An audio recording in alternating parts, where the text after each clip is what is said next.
আমন্ত্রণ জানাচ্ছি আজকে নতুন ভিডিওতে। আশা করছি সবাই ভালো আছেন।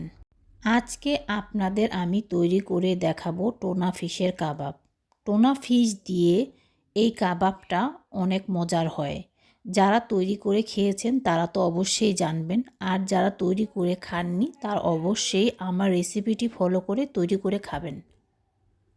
আশা করছি আপনাদের ভালো লাগবে। বুটের ডালটা আমি আগের দিন রাত্রে ভিজিয়ে রেখেছিলাম এবং বুটের ডালের মধ্যে আমি গরম মশলা গুঁড়া, আদা বাটা, হলুদের গুঁড়া, মরিচের গুঁড়া, জিরা গুঁড়া, গরম মশলা গুঁড়া, তেল, পরিমাণ মতো লবণ দিয়ে সিদ্ধ করে বেটে নিয়েছি।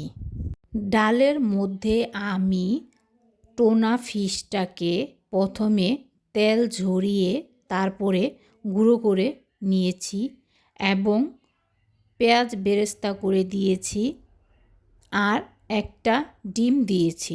আপনি পরিমাণ মতো ডিম ব্যবহার করবেন। যদি বেশি হয়ে যায় তাহলে আপনি কাবাবের শেপ দিতে পারবেন না, আবার যদি কম হয়ে যায় তাহলে আপনি ভাজার সময় খুলে যাবে। আর কাঁচা পেঁয়াজ এবং কাঁচা মরিচ দিতে যাবেন না, তাহলে যখন আপনি তেলের মধ্যে কাবাবটা দিবেন তখন ছুটে যায়।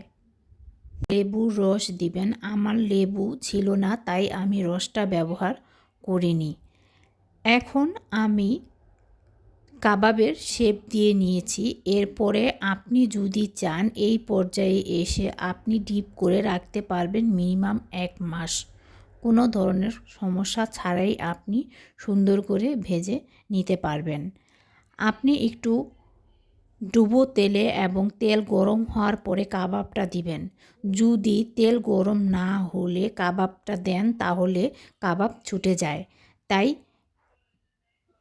তেলটা বেশি গরম হওয়ার পরে আপনি কাবাবটা দিবেন। খুব অল্প সময়ের মধ্যে খুব অল্প পরিশ্রমের মাধ্যমেই আপনি টোনা ফিশের কাবাবটা তৈরি করে নিতে পারবেন। আশা করছি আজকের ভিডিওটি আপনাদের ভালো লেগেছে। যদি ভালো লেগে থাকে অবশ্যই লাইক, শেয়ার এবং কমেন্টস করবেন।